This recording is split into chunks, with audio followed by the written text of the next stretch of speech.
For months, I wasn't okay. I fell into a deep depression, and from there, it seemed like the end.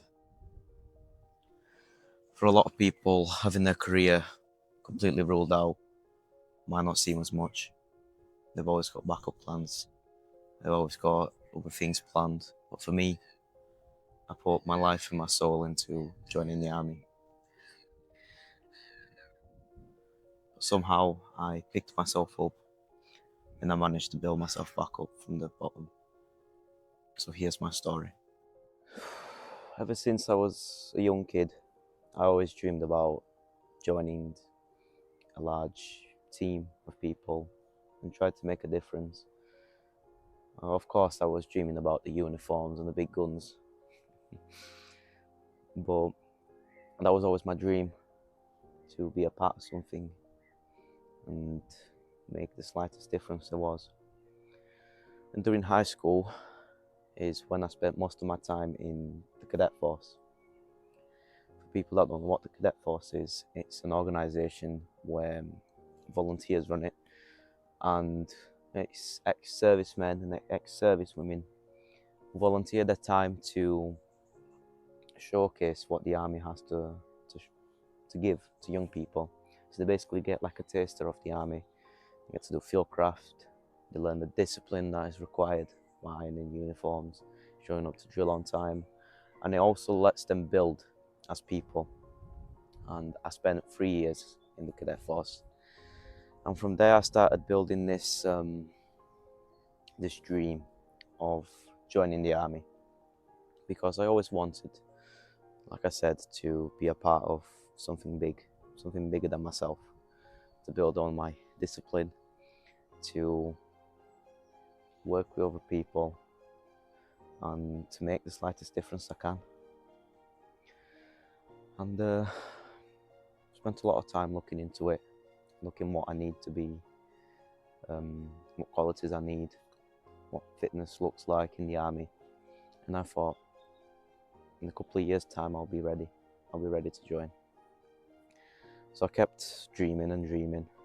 I found out about the Army Foundation College at Harrogate, and I dreamt about going there, studying there, doing my phase 1 basic training and meeting new people. And it was great. It was the dream. It's what I wanted to be, soldier.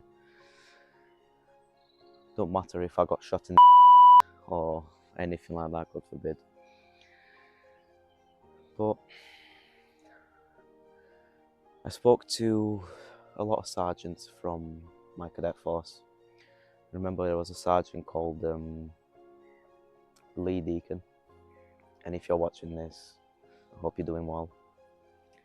And I've told him about this dream, that I want to join the army. I want to be an infantry soldier. I want to be there on the action, join a fleet of people and be a part of it. And I still remember to this day, we had this meeting with my dad, and he spoke to me about it, and he said, you need to do a trade. You need to do a trade because everyone's going to be trained to be a soldier. Everyone's going to handle weapons. Everyone's going to do all this and that. Everything that I basically wanted to do. But you need to pick a trade. You need to do something that can help you outside the army and all. So I picked something that's related to IT and something new, basically. So I picked the cyber engineer trade. Engineering, IT, all that mighty stuff. And started doing more research about it, the fitness required for that role. And I moved on to looking into the application stage. I was still in year 10 at this point, so we're just having a sneak peek. And I kept seeing these videos online about having to be a citizen. In that stage, I was only in the UK for 7 years, and I was only on a settled status at that point. And I remember I spoke to another sergeant in the cadet force who cleared things up for me, and he's told me that you have to be a citizen in the UK to join the British Army. And at that point I was baffled. I was left for no words. At that stage, it was another drop. It was actually the first drop for this army dream, because I thought, I'm not going to be able to get this citizenship. It's very hard to apply. It's very hard to do the test. And at that point, I shut down again, but the first part.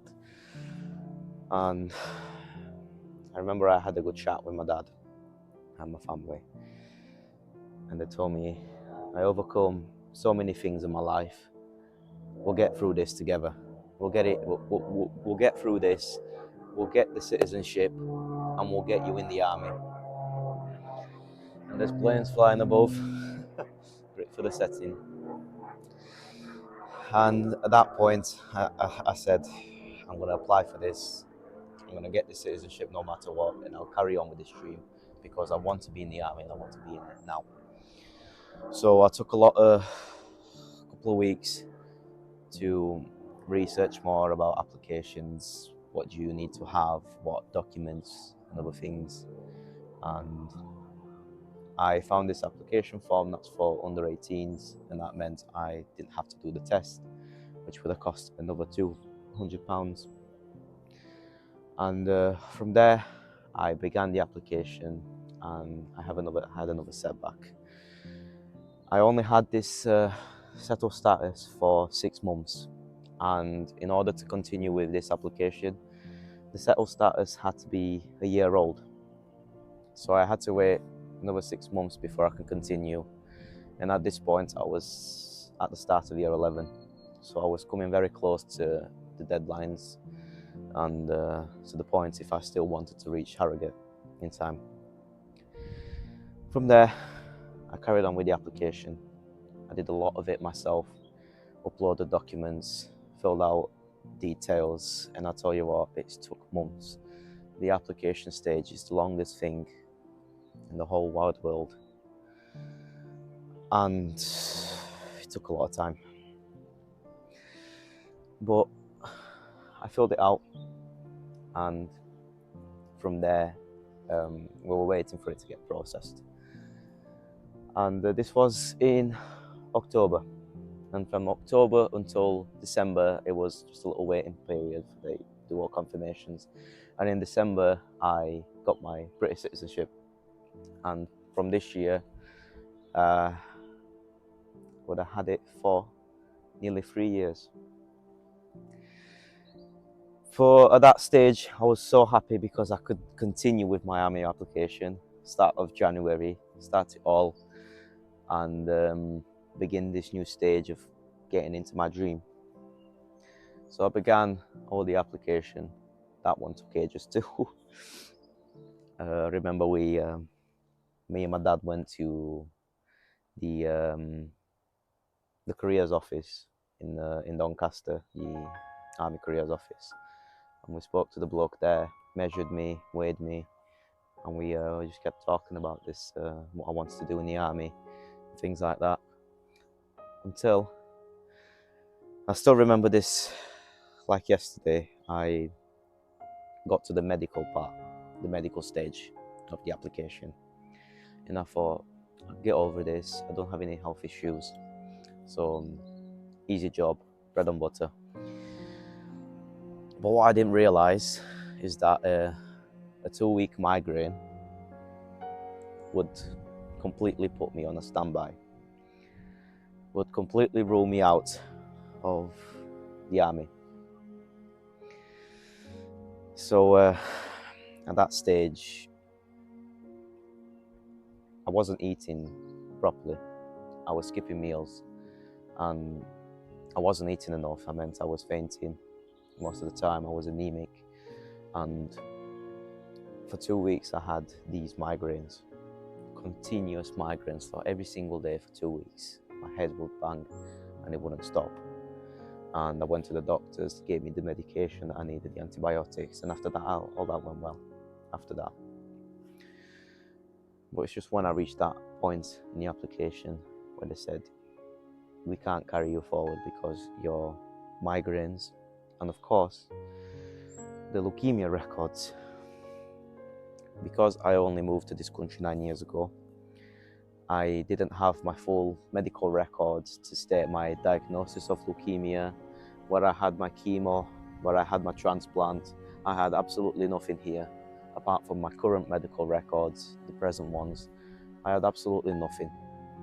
So from that stage, I said, we have to appeal, because the migraines were only temporary, and these medical records we can instantly get by speaking to people in Romania who can get me the documents. So that's what we did. We spoke to my nanan.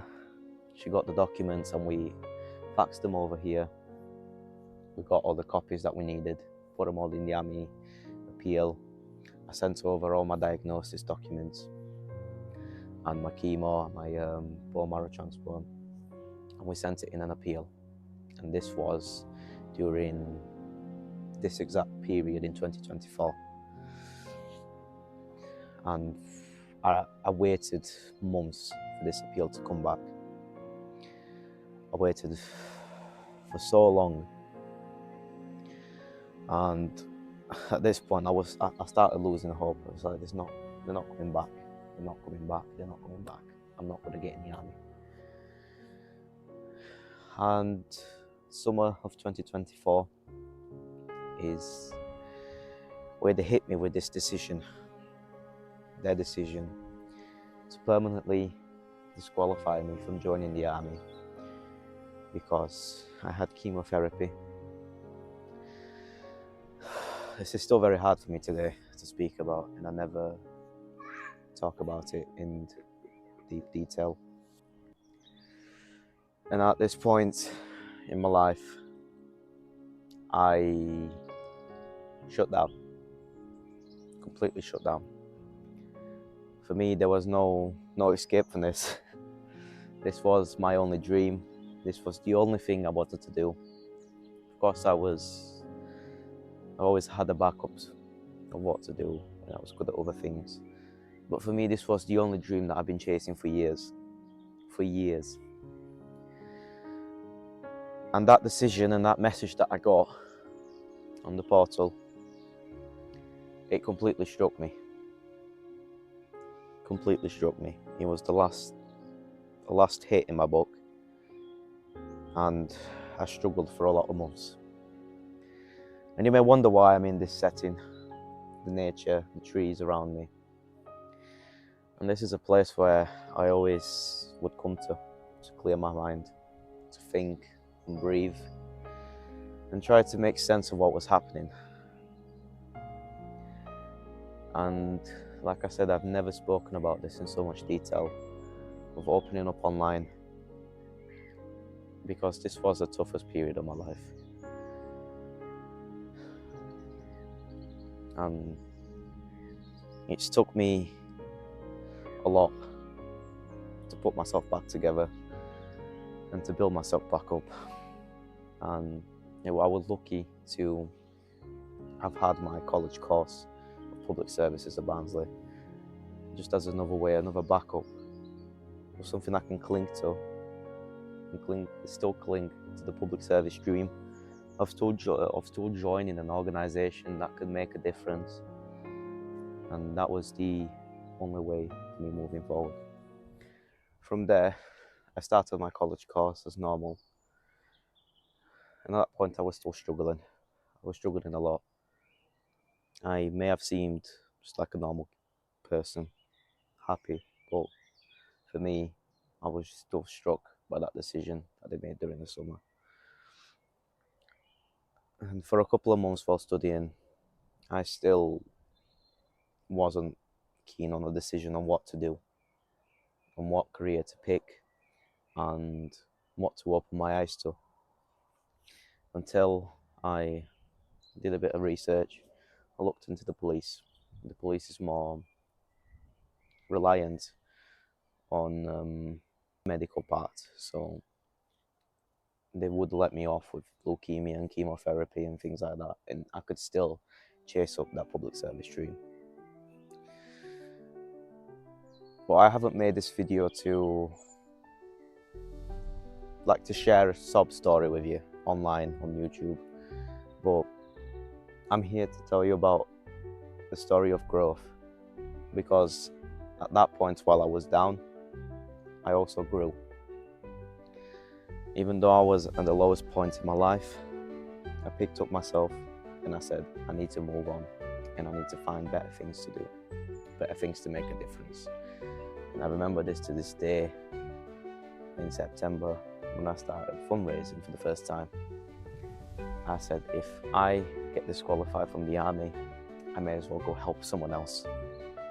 Is at this point not to try and blame my story with leukemia, but to use my story to help other people. And from there, I continued growing. I made this amazing platform of where I could share my awareness stories, my stories with leukemia, and ensure that other people like me can see that there are survivors out there, but to also show that the late effects still affect you today.